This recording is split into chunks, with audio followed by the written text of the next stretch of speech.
كلمة كنت بسمعها زمان من الناس الكبار، وهي لما يلاقوا عيل فسدان كده وواد لعبي بيعمل حاجات متهورة كده دايما يقولوا له ايه؟ جوزوه عشان حاله ينصلح، جوزوه عشان يبطل الجنان اللي هو فيه ده. طيب هل فعلا الجواز بيعمل كده؟ سر ورا المقولة دي ان الزواج بيعلم المسؤولية والانضباط.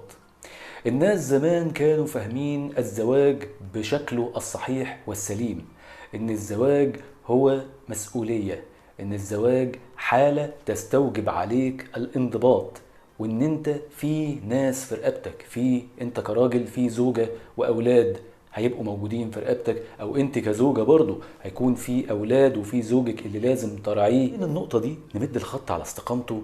الناس اللي طالعة دلوقتي بتقول هو ليه الجوازات بتفشل؟ ليه الرجالة والستات المتجوزين ما بقوش طايقين بعض؟ ما بقوش طايقين بعض يا فندم لان هم في الاساس لما اتجوزوا بناء على فاكرين الجواز ده حاجة ضحك ولعب وجد وحب والكلام ده، وان الحياة جميلة ووردية وكلها فراشات وقلوب، وده مش الحقيقي.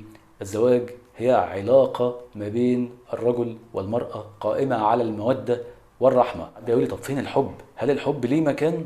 الحب ليه مكان طبعا في العلاقة دي، بس الحب هو عنصر من عناصر كتير. لو مثلا العلاقة ما بين الرجل والمرأة فيها 5 عناصر، الحب واحد من 5، واحد من 5 ما هواش ال5 من 5. الجواز بيفشل علشان الراجل والست ما بيبقوش مستعدين للفكرة الحقيقية وراء الزواج، ما بيبقوش مستعدين للمسؤوليات الحقيقية اللي بيتصدموا بيها لما بيدخلوا العلاقة. وانا هنا مش بتكلم على المسؤوليات المادية فقط، لا، انا بتكلم على المسؤوليات ان الراجل لازم يكون حريص على اهل بيته، لازم ياخد باله من البنت او الست اللي هو متجوزها دي، ما ينفعش كده يرميها ويبطل يتكلم معاها. وكذلك الزوجة ما ينفعش برضو ان هي تكشر في وش جوزها عمال على بطال عشان عندها مشكلة او حاجة زي كده.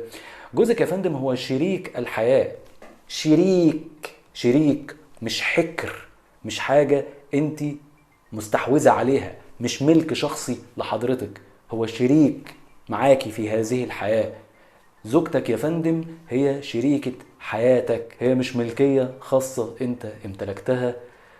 للأسف مفاهيم الزواج عندنا في المجتمعات العربية اختلفت جدا بدخول الأفكار الغربية فيها، وبقينا بنستعجب وبنشوف العلاقات الغريبة اللي بقينا بنشوفها في المجتمع دي يا فندم نتاج ووليدة حاجات عكس ديننا، اتبعنا حاجات عكس عاداتنا وتقاليدنا كعرب وكمسلمين في العموم، اتبعنا أفكار ملناش علاقة بيها لا من بعيد ولا من قريب. ولو انت او انت مش مستعدين للزواج ومش مستعدين للمسؤوليات، مش مستعدين ان يكون في شريك في الحياة معاك، مش مصباح علاء الدين يحقق لك امانيك، انت مش مستعد للمسؤوليات دي كلها، اجل الخطوة شوية لغاية ما تستعد لها.